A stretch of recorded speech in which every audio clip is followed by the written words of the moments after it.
This is JoyNews Prime with me, Carlos Caloni.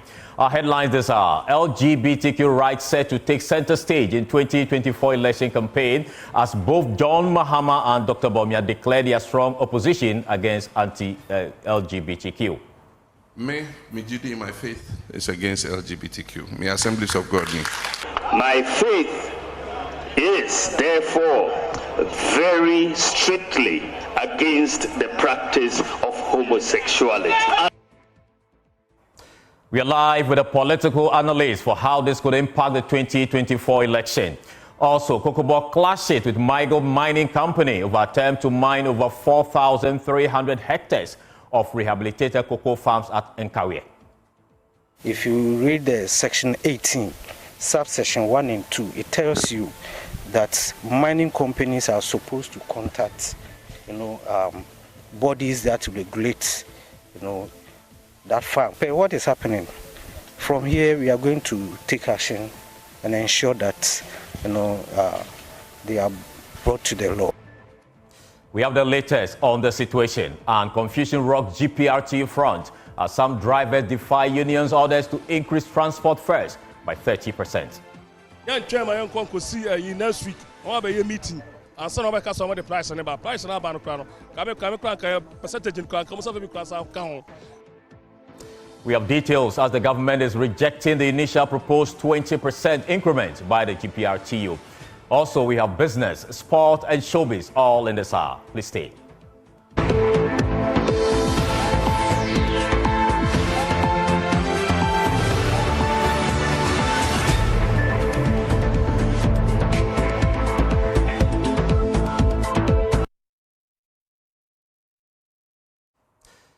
Thank you so much for choosing us. Now, the LGBTQ right is expected to take center stage in the 2024 election campaign after both the leading candidates in this year's election declared their strong opposition to LGBTQ activities in the country. Parliament has already passed a bill that could impose up to 5 years on persons who engage or promote LGBTQ activities in the country. But President Akufo-Addo has refused to accept the bill because of some suits filed against the bill. NDC flag bearer John Mahama was the first to declare his stance in a meeting with some religious leaders in Koforidua weeks ago. Me Jida, my faith is against LGBTQ. Me Assemblies of God.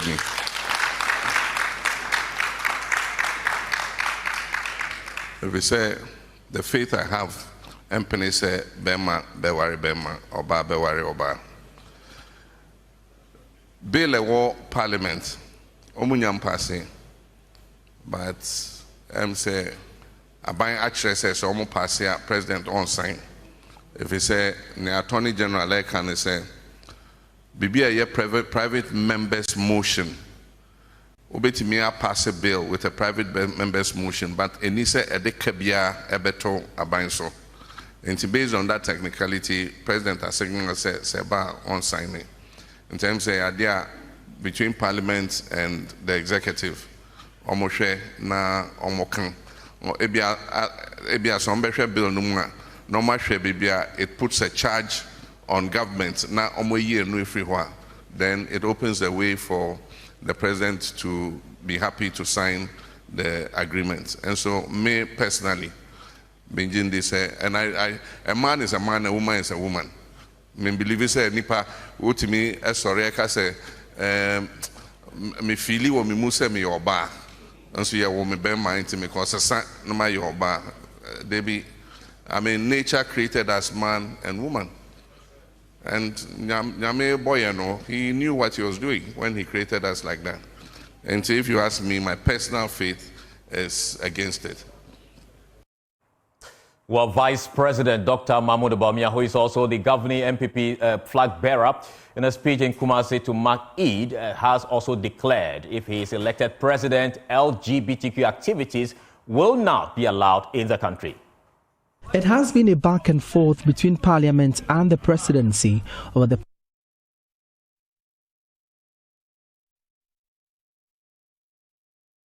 Holy Quran is replete with verses frowning on LGBTQ acts, including same-sex marriages. My faith is therefore very strictly against the practice of homosexuality. Allah. So let's get more on this. Professor Kobi Mensah is a political marketing expert. He joins us via Zoom. Prof, we're grateful for your time. Why do you think the leading candidates are being forced to publicly declare their stance against this gay syndrome? Thank you. Before I continue, I've seen one of the elders of this country who was very instrumental in my development, Mr. Edu, and I've seen him here. He was the regional minister of Western Region, so I cannot speak without paying my respect to him. Sir, good evening, please. Yeah, he was very instrumental in our development in Sekendi Takrade, and I've always acknowledged the role he played in our development in Sekendi Takrade. Thank you, sir. And nice I'm very grateful for what you did for us. Thank you.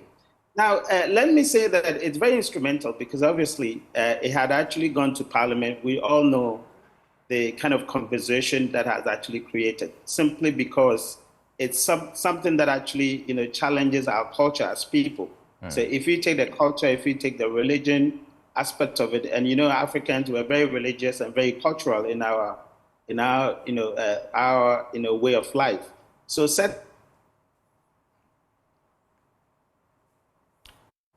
Hello, Prof.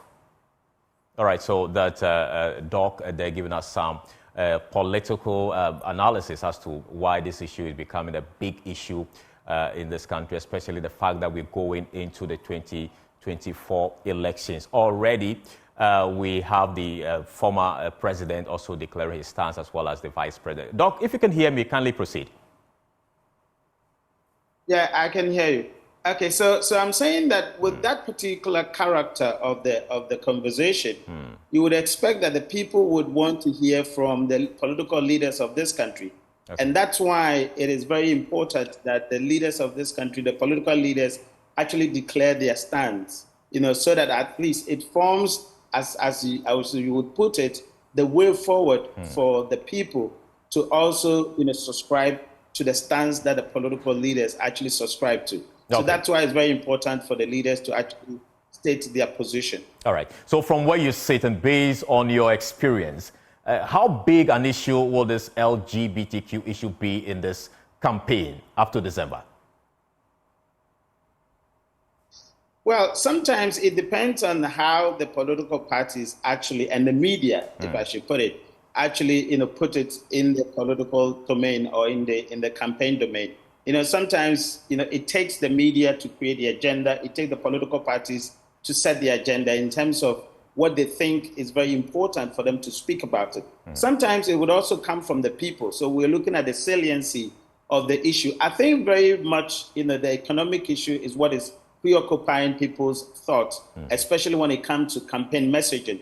But of course, it depends on how, the conversation goes. I think that because it had been, central to the parliamentary discussion, it sort of raised a lot of concerns and it raised a lot of awareness amongst the people. Now, going into the election, I don't foresee similar, level of intensity, unless, of course, there's some kind of controversies around it, especially coming from the president perspective, office of the president. And then, of course, we would hear some kind of awareness of some kind of visibility on it in the media space. All right. Otherwise, I don't see it to be one of the predominant issues coming into the elections. Okay, briefly on this one, we know the vice president saying when he is elected, so a lot of people are raising concern. Why can't he ask his boss, the president, to just assent to the bill?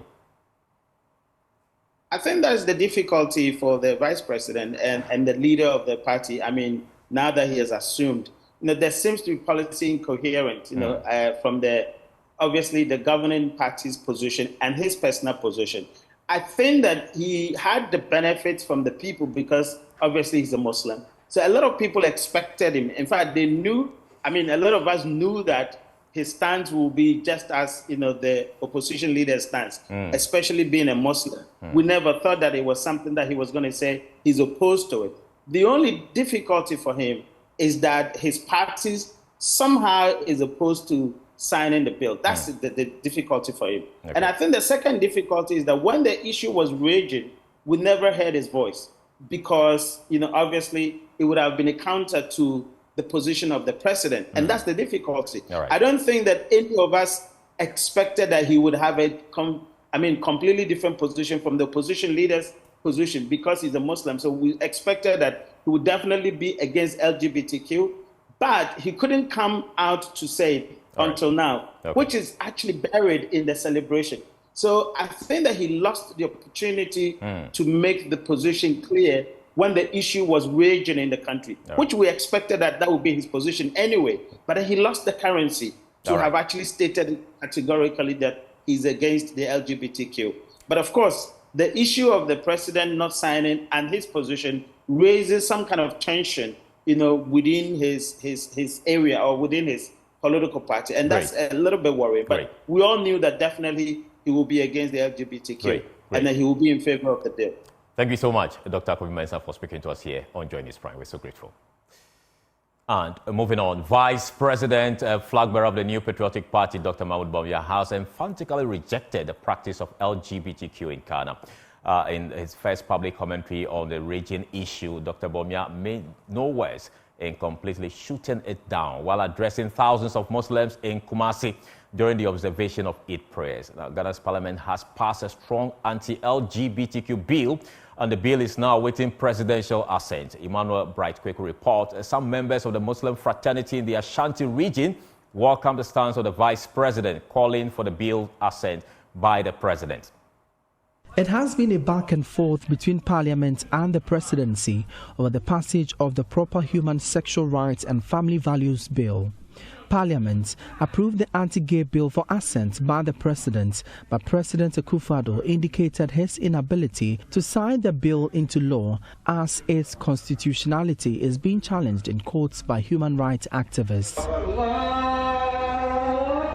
But in his address at the Eid prayers in Kumasi, the Vice President, Dr. Bawumia, emphasized on his abhorrence to the practice of LGBTQ. He says his belief is consistent with the stance of Islam as well as the social and cultural norms of Ghana. The Holy Quran is replete with verses frowning on LGBTQ acts, including same-sex marriages.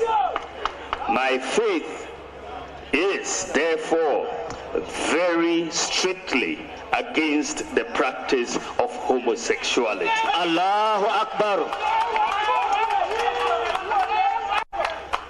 No ifs or buts, no shades of grey. All the major religious traditions in Ghana, Christianity and Islam, are opposed to this practice. And I stand opposed to it now, and I will stand opposed to it as president, inshallah. The Vice President, however, reiterated his and the government's commitment for inclusivity in diversity for the nation. For us in Ghana, our diversity is more telling in our ethnic backgrounds and religious beliefs, and we have remarkably held firmly together as one people over the years in spite of the threat and bigotry of some overzealous individuals and groups. Let us continue to hold firmly as one people and continue to strengthen our national spirit of inclusivity, tolerance, peace, and unity. Reacting to comments by the flag bearer, some Muslims expressed their support against same-sex marriage in the country.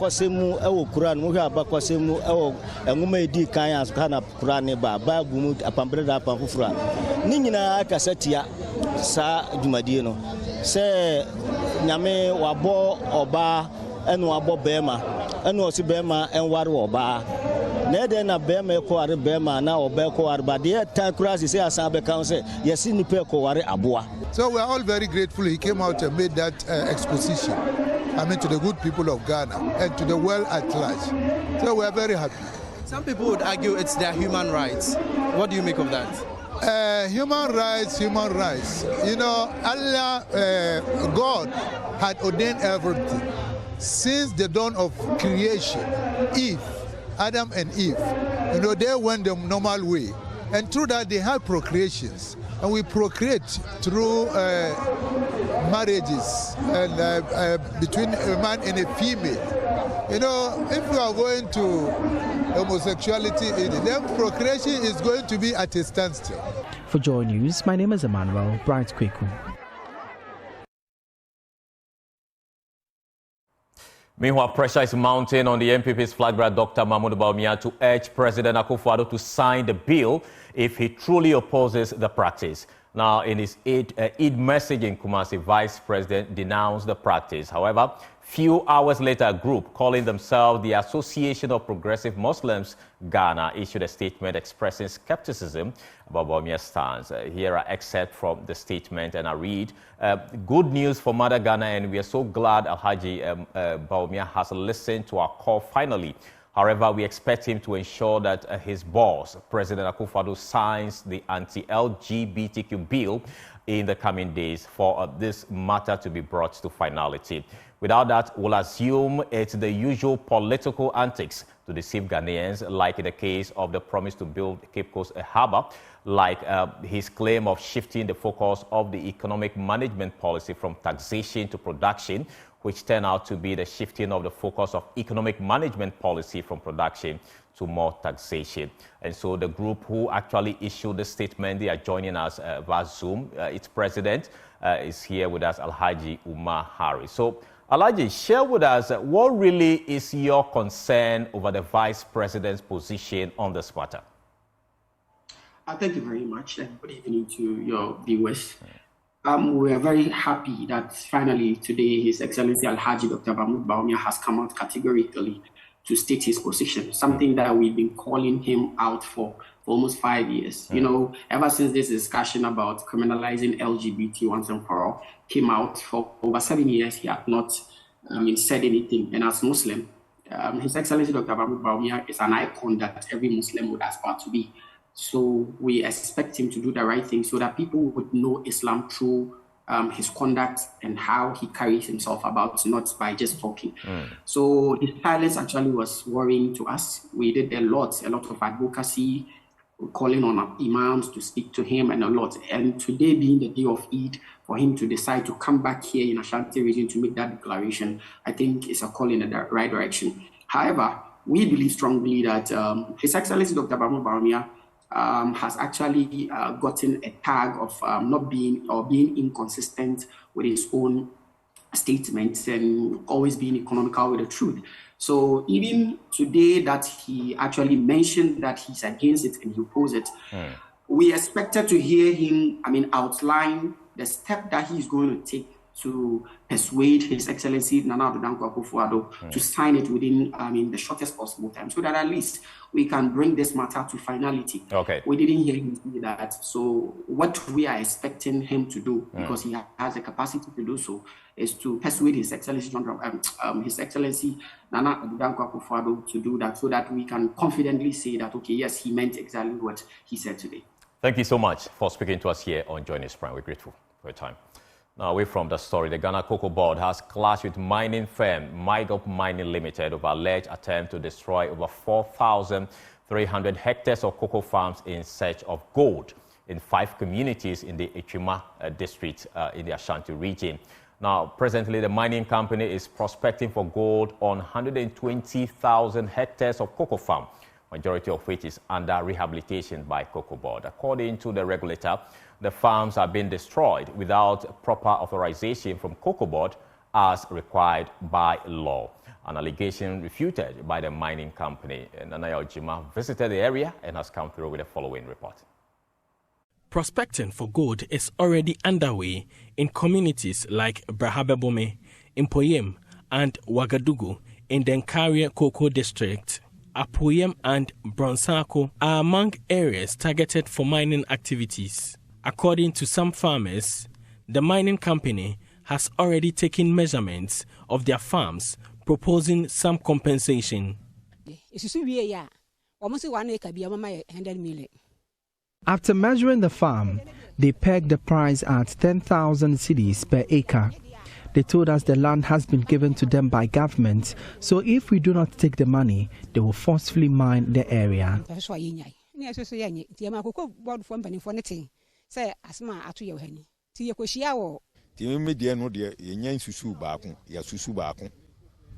Na yesi entiase 100 million there me dey call him enti ye mpene eni say de koda kuku board for say ye mo ye me ntu anomo na ye entiase eni say ne. Presently, Megop Mining Limited has commenced works on 169 hectares of land, destroying some economic trees. Public Relations Officer of Megop Mining, Richard Jesse, explains the extent of destruction caused so far. So now we are in the exploration stage. We are now coming to development stage before you start the mining. So we are not destroying the crops as it has been portrayed. No, nothing at all. But sometimes when you pass this road to come to this area, definitely, 1 or 2 crops may be affected. Then we pay for it. Government approved price. You understand? Cocoa production in the country has been on decline since 2021, dropping from 1 million metric tons to 480,000 metric tons in 2024. In April 2022, the Ghana Cocoa Board reviewed over 19,000 hectares of cocoa farms had been destroyed as a result of illegal gold mining activities, a figure likely to increase by close of this year. Statistics from the Cocoa Board have reviewed the 4,300 hectares of cocoa farm targeted for mining produces cocoa beans worth 316 million cedis annually. Head of Anti-Illegal Mining Unit of Cocoa Board, Professor Michael Kwatin, reveals the company failed to seek appropriate authorization from the Cocoa Board before embarking on the activity. When you go to the regulation of Mineral Commission, the Mineral Mining Acts 703, if you read the section 18, subsection 1 and 2, it tells you that mining companies are supposed to contact bodies that regulate that farm, whether cocoa or whatever. So they are evaluating that aspect of their law, their own law, and mining companies are taking advantage of the system, destroying our cocoa everywhere.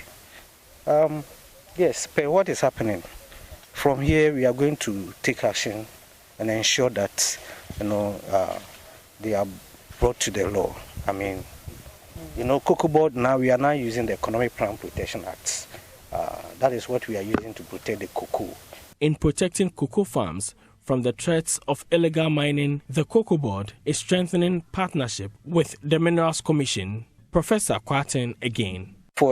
We are planning to ensure that whenever there's any concession to be given, Cocoa Board will be involved, so that when it comes to the inspection, our officers will be part of the inspectorate division to ensure that really whatever concession will be given, there wouldn't be any cocoa farm or tree affected.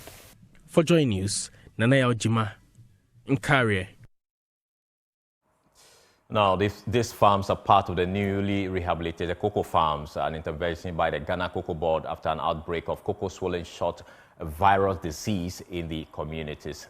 Just as this intervention by the Cocoa Board was beginning to yield some fruit, we are told that the mining firm, which insists it has permit from the Minerals Commission, has started exploration and threatening this farm. So joining us for more on this is the Chief Executive Officer of Cocoa Board, Joseph Boahin Edu. We understand these farms are part of those you've recently rehabilitated. Was there any consultation between you and the Minerals Commission before this permit was actually granted for the company to mine in these areas?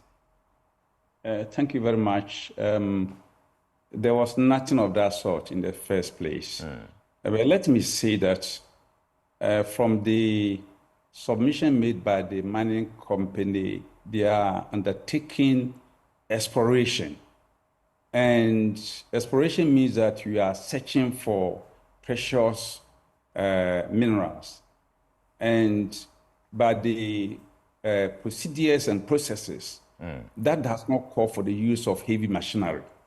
We have very simple equipment, modern equipment, mainly gold metal detectors that can be used. In the past, prospectors used pickaxes, shovels, shades, wheelbarrows, and so on and so forth. Because when you are entering any area by exploration, which in the law is specified as prospecting, you are not supposed to cause too much damage to any land or to the environment. And therefore, it doesn't really call for any use of any heavy machinery. Okay. But we are seeing the contrary to this. And I think in this instance, the Minerals Commission will have to be called to order, because they have to follow some of these activities. Once you issue a prospecting license or an exploration license or reconnaissance license, you must follow to ensure that no damage is caused to the land. Now, beside that, the most critical thing for us had to do with the Economic Plant Protection Act. Okay. The act is very explicit. That's the AFRC Decree 47, which was passed in 1979. It states that no cocoa tree can be destroyed without the explicit or written authority of the minister. And the minister here, when you go to the interpretation of this act, the minister is a minister who is responsible for cocoa affairs. So in our current dispensation, the minister for food and agriculture, as far as I know, no such thing has come to my minister's attention. All right. And the law also goes on to establish sections of the law establish that if anybody grants any permit to anybody, even to fell a tree on a cocoa farm, that person is liable to an offense. But clearly, it means that these regulations are not being adhered to. So since this issue came up, as Cocoa Board, what have you been doing about it? Now, we've taken a number of them to court. So this one, again, we take them to court because even if you issue a license, for felling of trees, can you imagine going to fell even a tree, timber tree, the law prohibits. And it's very clear. Anybody at all can go, you Google, you see it there, that the law prohibits, the destruction of economic tree. And when you go to the schedule of the law, there's only one term there, that is cocoa. The economic tree referred to is cocoa, that's cocoa tree, which means that you cannot cut any cocoa tree unless maybe you are going to use this for horticultural, purposes, that you are going to replant or cultivate some other crop, or you have the explicit or written authorization from the minister. And to fell any tree there, again, it cannot, is prohibited. Okay. And if you cannot fell any tree, it means that you cannot even go there and mine. Okay. But to mine means you have to remove the trees. Okay. So the law is very clear. Okay, so I'm sure you're going to push. You say you're already in court. Exactly. We are going to push it. We'll still keep our eyes. And let me also bring this to the attention of the public. You see, in the law, the penalty for this offense is just 250 penalty units, or imprisonment of that's a term of imprisonment not exceeding 3 months. We think this penalty is too low, and we want to review it. And then also the compensation aspect, which had been recommended in the law, is also too low. All right. Because quite often, the mining companies end up paying 20 cedis per tree. Okay, Mr. Boy, because of time, I think that we'll have to end it here, but we'll still keep our eyes on this story. We are so grateful for your time. Thank you so much. Thank you. Now, moving on, coordinator of the WA Central Customary Land Secretariat, Alhaji Murtala Mohammed, this morning was found dead lying in a pool of blood in his room at Suyuriti, a suburb of Uwa. He is suspected to have been gruesomely murdered in cold blood last night by some unknown assailants. Now, he was stabbed multiple times at the neck and slaughtered through, gruesome way. The Uwa Police CID were called into the scene, and his body has been moved to the Upper West Regional Hospital for autopsy. Investigations, we are told, are underway. The situation has thrown the community into a state of shock and mourning. Now, let's speak to our correspondent, Rafiq Salam, who has been following this story. Rafiq, what is the latest on this story? The latest is that, as you rightly said, the remains of Alhaji Murtala Mahama has been moved to the Upper West Regional Hospital morgue.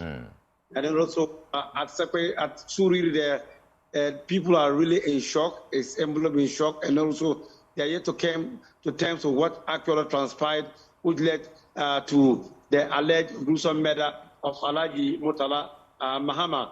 Murtala Mahama is the one who's in charge of the land secretariat in the area, and he has dealt with several people. Okay. And so the members of the community are suspecting that he may have been allegedly murdered last night. The people that close relations that he sits with in the morning around 10, 11 a.m. We're waiting for him to come so that they will eat. And so they called somebody to go and call him to come for them to eat. And then they had no information about it. It was there that they were told that his door was locked. And when it was broken into, they saw him lying in a pool of blood. And so the whole community is enveloped with shock and in disbelief about what really is happening in the community. And there are a lot of fears among other people. And so the body has been moved to the morgue and then pending autopsy, and also the police at the moment have started investigation into the issue. We are grateful for your time. We'll keep our eyes on that story and keep our viewers updated accordingly. You're still watching JoyNews Prime with me, Carlos Caloni. We'll take a short break. We'll return with more. Please stay.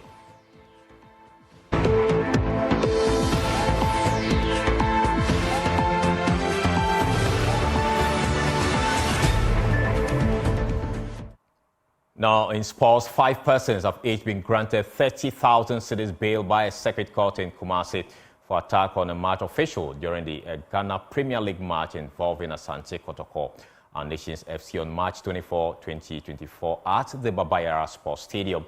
The suspected Asante Kotoko fans pleaded not guilty to the offences of conspiracy and assault and are expected to return to court on May 5, 2024. There's more in the following report. The suspects, who are believed to be Asante Kotoko fans, invaded the pitch and attacked referee James Taylor and his 2 assistants, Kwesi Brobe and Roland Addy, as well as 4th official Hasim Yakubu, after Kumasi Asante Kotoko's 1-0 defeat at home to Nations FC.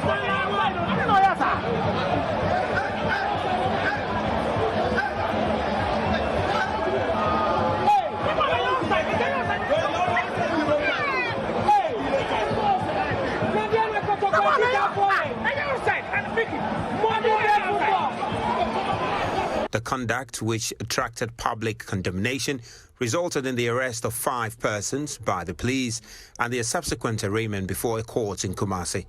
The suspects, Anthony Chumberima, Habib Moro, George Eduku, popularly called Adongo, Baba Idi, and Yao Bediako, nicknamed Osebo, appeared before the Circuit Court 1, Asokwa, on Tuesday, April 9, 2024. Presiding Judge, His Honor Obri Tre, granted the 5 accused persons bail in the sum of 30,000 Ghana cedis each, with one surety to be justified, after they pleaded not guilty to the offences of conspiracy and assault. The Ghana Football Association, in a statement, said the Safety and Security Committee of the association is taking proactive measures to deal with hooliganism at football matches, and the arrest and prosecution of the 5 suspects is one of the many actions being taken to address the kanka. They added that they are determined to ensure compliance with relevant regulations and create a safe match day environment for players, match officials, supporters, and everyone associated with the game. Meanwhile, the physiotherapist of a Division 2 club based in the Western region, WO1 Daniel Anderson has also been charged with assault after he was reported for headbutting an assistant referee during a league match between his club and Biz Paradise. WO1 Anderson was apprehended by the police and subsequently charged after being cautioned. He was released on bail, and he, together with assistant referee Francis Ankra and other witnesses, have been assisting the Western Regional Police in further investigations. The Western Regional Football Association has condemned the actions of WO1 Anderson and indicated that they will be taking disciplinary action against him.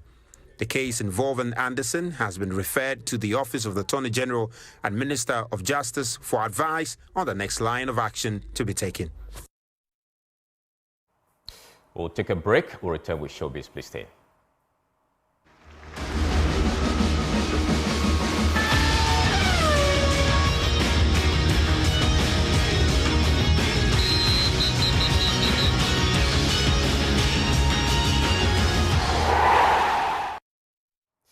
Now in Showbiz tonight, American rapper Ja Rule, who is in Ghana for the second time, has laid the foundation for a transformative initiative in Ghana, as construction is expected to begin on a school at Nuaso Anglican School in Lower Manyakrobo in the Eastern region. Infused with both excitement and gratitude, Ja Rule views this project not just as a building endeavor, but as a profound opportunity to give back to his home. We have more in the following report.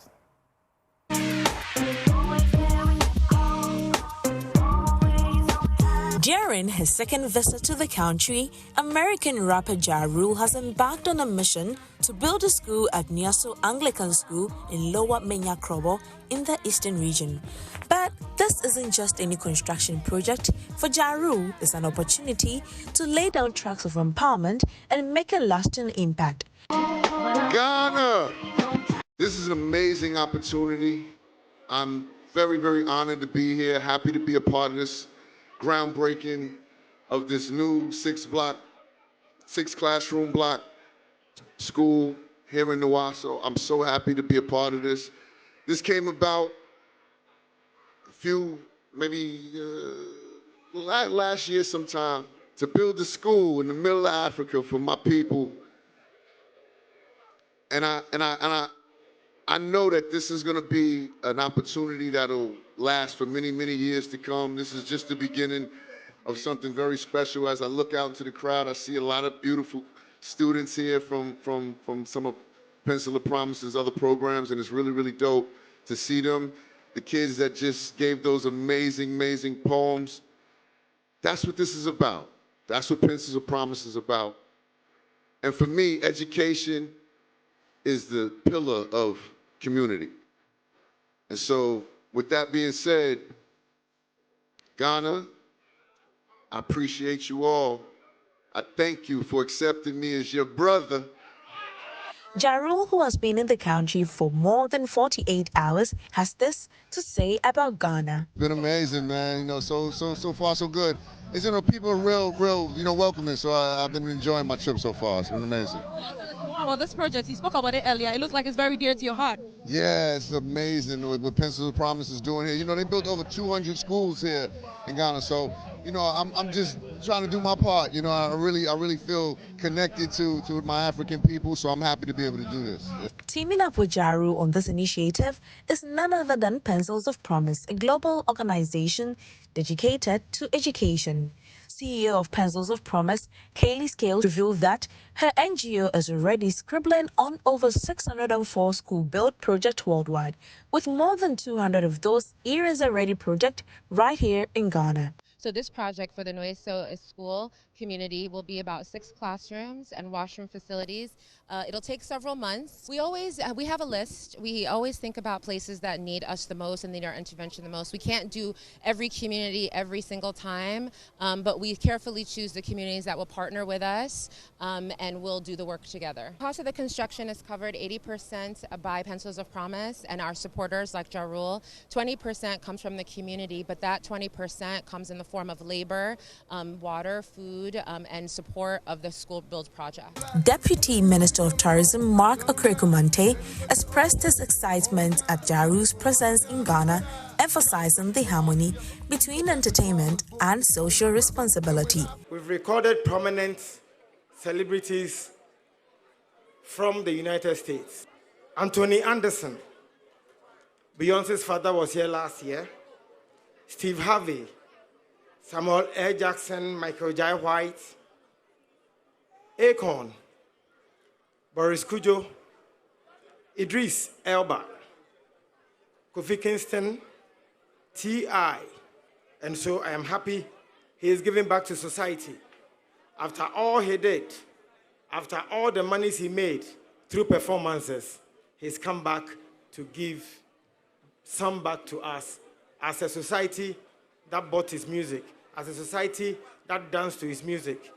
Ja Rule's timing couldn't be more perfect, as the project is set to kickstart in June with hopes of dropping the mic on construction by the end of 2024. With his rapturous return to Ghana, Ja Rule is proving that when it comes to giving back, he's always on time. For Joy News, I am Jacqueline Ansuma Yeboah.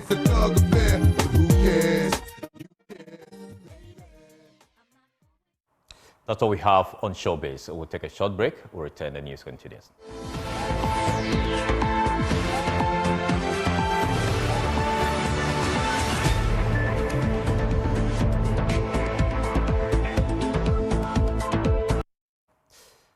Now, before we go, there is confusion within the GPRTU as some members continue to defy leadership of the union to increase transport fares. This week, some drivers in the western region increased transport fares even before talks on the matter will conclude, although that decision has now been rescinded. Now, another group in Accra have hiked their transport fares following an increase in fuel prices, among other factors. Now, passengers have been left frustrated by the development. There is more in the following report by my colleague Rejoice Semefakbesu.